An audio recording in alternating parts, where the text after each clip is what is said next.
Hey you guys. sorry. sorry. Okay. Hey you guys, welcome back to my YouTube channel.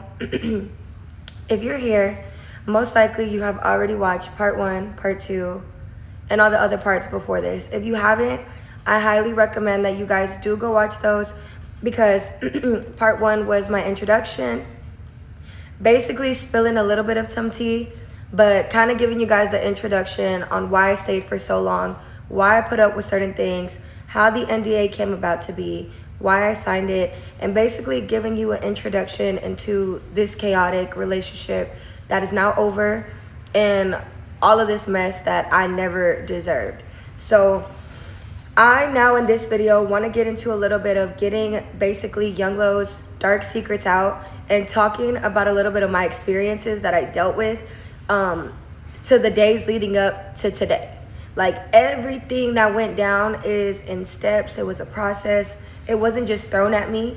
I would have never, ever in a million years, you could have never paid me to think that Younglo was going to show me this side of her. When we first got together, she was so sweet, so nice, and I would have never thought that she had this in her. But Younglo indeed has a lot of evil, dark, narcissistic, nasty, money hungry, attention seeking, egoistic, nasty behavior. And the list can go on and on and on. We all know and we have seen some of how Younglo's behaviors have transpired throughout the years. I think definitely as the years have gone by, y'all all have seen how she started, how she got worse, and now she done absolutely just lost her mind. And I'm so happy that I'm no longer tied to an NDA, you guys. Y'all don't understand how much I've been holding on my chest for so many years. I've been trying to protect her, be a good woman. I was brainwashing into thinking that protecting and serving Younglo, yes, I said serving because she made me feel like this whole time in the relationship, if I wasn't catering, if I wasn't serving, and in a relationship, you should serve, you should cater to your woman, to your partner, but not in such a degrading way. And that's exactly what I was brainwashed to do. Be a Younglo dog, degrade myself, post my body on the internet. That's another thing I want to make very clear. I never wanted to ever post my body or show myself on social media like this. So again, the love bombing and everything that I went through, if you've gone through it, then you know how easy it is to be a victim of verbal abuse and losing yourself in a relationship, thinking that the only way your partner is going to really see you and see your efforts and love you to the fullest, how you love them, is if you do and show up for them and make sure that all of their needs are satisfied, even if that means ignoring you.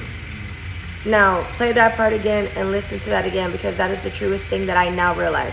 I am awake. My eyes are wide open. I will no longer allow myself to ever be in that relationship with Younglo again or degraded as a woman.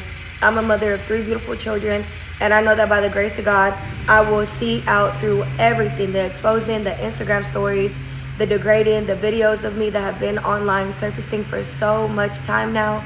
Me looking just like such a sad, lost soul online. I'm piece by piece finding myself. And now with this video, I want to get into basically how I was telling y'all about Younglo and the things that I had to experience that I now see was so just eerie. Let's get into that part. This video, again, is going to be about the eerie things that I experienced, so let's just jump right into that. And thank y'all for supporting me, and thank y'all for hearing me out, and even watching my video. Thank y'all for just being here with me. So, basically, let's start whenever Younglo was, yes, making me take birth control. I want to first start about this period conversation. She was controlling my periods by having me take birth control. So, Younglo started getting very controlling. I feel like she stopped very much listening to me and what I needed and absolutely just turned into this evil, very eerie person that every time that I was getting my cycles, either while we were doing IVF leading up to doing a transfer with her embryo into my body, or when we was first started dating and I noticed like the patterns of this, after I signed the NDA is when all of this started transpiring. Like I said, in the beginning of our relationship, she was never, ever acting like this. But once that NDA was signed, It was like I was protected. I can now say, do, and show you all these things that I've been hiding from you for this whole time. And that's what she did. Because as soon as the NDA was signed, I saw a whole dark side to her and a very eerie side. So like I said, every time that I was going to get my periods, this girl, she had my dates. She had a calendar. She had this little black and red journal that she still walks with around to this day. And she writes all my cycles, all my dates, every personal piece of information that is just controlling to her to the T. She has this written in her journal. Like I said, it's black and it's red. And if you, like when she comes back online, if she posts this journal or you'll see it, then y'all know that I'm not lying. I also have pictures of the journal that I will be sharing with y'all too. But when I would get my periods, she would already have my dates and everything set for me. So I don't know what it was with her that the dates, if it wasn't the date she wanted, it was a problem. If the dates of my period, she felt like, okay, well, all this time I've been controlling your dates and I've been making you take birth control and I wanted these dates. Now I'm gonna basically fuck up your body system and your hormones, because now I don't want you to take the birth control now. I want you to have your period and your cycle on this day. I want you to ovulate on this day. So yes, I do think that it was the sickness of her wanting to be in control of me to basically decide for me instead of my own natural body system what dates I was going to ovulate, what days I was going to have my period, what day she wanted my period to stop. That's what birth control does. It messes up your hormones, and she was taking advantage of giving me birth control pills to basically have a controlled system of when she wanted all of my dates and all of my cycles and ovulation and everything to go down. Obviously, as y'all know, Younglo has also given me one too many STs, and that's why to this day I was still taking medications. I slowly have stopped because my body is very much healed from all of this nastiness, because I've definitely gotten away from Younglo and I have not been romantically involved with her going on a month now. So I want everyone to know that and make that very clear. This is an official breakup, and I'm just starting barely to get all my life back together and heal and sort of feel normal again. Because during all of these things that I was experiencing, terrible experiences with Younglo and listening to all of her control systems, not being able to shower, as y'all know, I was not being able to like have skincare, have shower care, have hair care. She was controlling my showers. She was controlling when I was able to get my nails done. As y'all know, I didn't even be getting my nails done for so long. And even talking about this is a challenge because it just makes me remember and honestly have flashbacks. So when I talk, it's like hearing her voice again or feeling her presence and feeling her energy. Because when you're used to something for so long, and now that I'm not being told what to do every second of the day, or I'm not getting voicemails or phone calls telling me, or having her pop up in my house, basically, you know, like screaming at the top of her lungs to me that I'm not being a good Younglo doggy and I'm not being a respectful Younglo baby mama, that shit really does fuck you up in the mind. So thank y'all for being patient while I share my stories on here. But like I said, let's get back into all the eerie things that I experienced with Younglo. So the period, the birth control, that was one thing. It got to the point where Younglo started telling you guys, I don't remember when, but she was telling you guys that I was just this obsessive baby mother. And she kept taking advantage of that because like I was on an NDA, but now since I'm not, I'm going to be telling y'all the real version of how that went down. So she would say that I would take her period pads and I would take all her used period pads from her cycles, and I would then go to the stovetop and I would put it in a pot or a pan and I would let it soak and simmer out all the period juices, and I would drink them. That was true because I had gotten too deep. I thought that what I was doing was going to make her love me more and just showing her that I would go to any lengths to just show her my love and represent what I wanted her to know, that I would do anything for her. It got that bad, but let's really talk about why this all started happening. Because you, Younglo, you were the one who told me to do this. You were the one asking me to put my period pads in the stovetop, on a pot, in a pan, whatever it was. Sometimes she wanted it to be on a pot, sometimes she wanted it in a pan. The more juice that you can put in a pot, the less juice you can put in a pan. If you get what I'm talking about, then you can see like the concentrate and different levels of the period excess, the period sangre, if you know what I'm talking about. This was all so controlled to the detail. And there's so many more stories that I can talk about because that's what Younglo was. Very detailed, very controlled to the T. So This was all going on. She was making me put both of our period pads in a bowl, sometimes even in a microwave in a bowl. Like, reliving this is making me remember. The period pads was excessive. I didn't realize the lengths of what I was doing because I was blinded by love, and that is the truth. That's why I didn't even realize for a second, wow, I have Younglo's period pad, used period pad, and sometimes she would take care of herself. She would take care of her personal hygiene. She would change her pad every 2 to 4 to 6 hours. But when I was on my cycle, I was told that I would have to keep my pad on, sometimes for 8 hours, sometimes for 24 hours, sometimes for 72 hours. And the longest time, I believe that I was told by Younglo to keep my period pad on, to just let myself basically reabsorb all of my sheddings through cycles, because she wanted me to have the most, in her words, was the most love. She called this our love. She called this a form of our love. The most love abundance through my sheddings. The longer I left it, the more love of abundance that I had to offer her. I don't know what that means. I just know that was what I was told. And to this day, I still have eerie feelings and eerie nightmares about all of this, because now I realize everything that I was doing, but I didn't at the time. Because like I said, I was blinded by love. So the longest time that she had me keep my pad on was about a week. And the smell was horrendous. And I was getting all sorts of, dirt. I don't know the word, but whenever you get basically like dermatology rashes from like dirty things, that's why I always was in such a bad place. Like I didn't want to talk. I was always quiet. I stopped expanding my vocabulary. That's why when people say, wow, she's always repeating herself, I was limited to vocabulary too. I was on an NDA. I couldn't speak or say things that I wanted. So at that point, I just stopped talking. I stopped allowing my mind to grow, because my mind was just so absorbed by everything Younglo's needs, Younglo everything. But that I'm getting like bad flashbacks from all of this. So I'm done with this period, birth control, pad story, all of this. Now I want to talk to you guys basically about what would happen when we would be eating. Like I said, once the NDA was signed, it got worse. So once we would be eating, this is when I realized that I thought I was obsessed with Younglo, but I'm just a girl. And as a girl, it's like that high school love, whenever you fall in love and you're obsessed, you do the normal things. I was doing all the normal things, like making sure what she needed. Yes, sometimes you go overboard when you're in love, but I was not doing none of the things that Younglo started making me feel after this NDA was signed. By that being said, what was happening is we would just be eating. We would be watching a movie.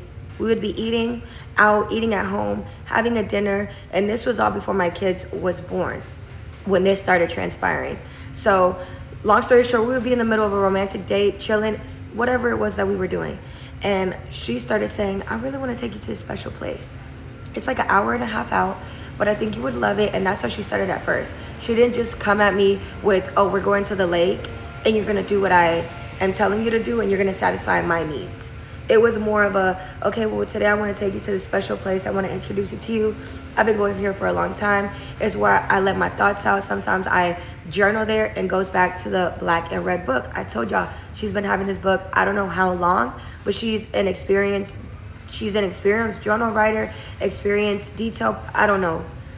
But she's telling me all of this. So now that I'm here in today's time, it's all clicking and it's all making sense, which is why I'm feeling able to share this all with everybody now that my NDA has expired.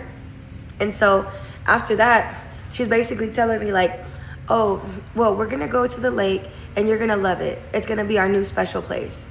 Me being a girl, I'm seeing it as romantic, and I'm thinking like, wow, she's gonna share this spot that she loves to share. She's sharing stuff with me. That's how I'm seeing it, that I'm getting included in things that she likes to do.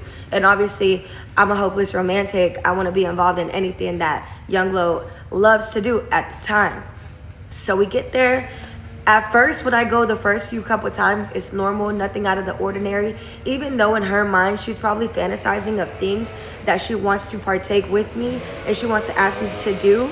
Because like I said, she started making me feel eerie with the times that we started going more often.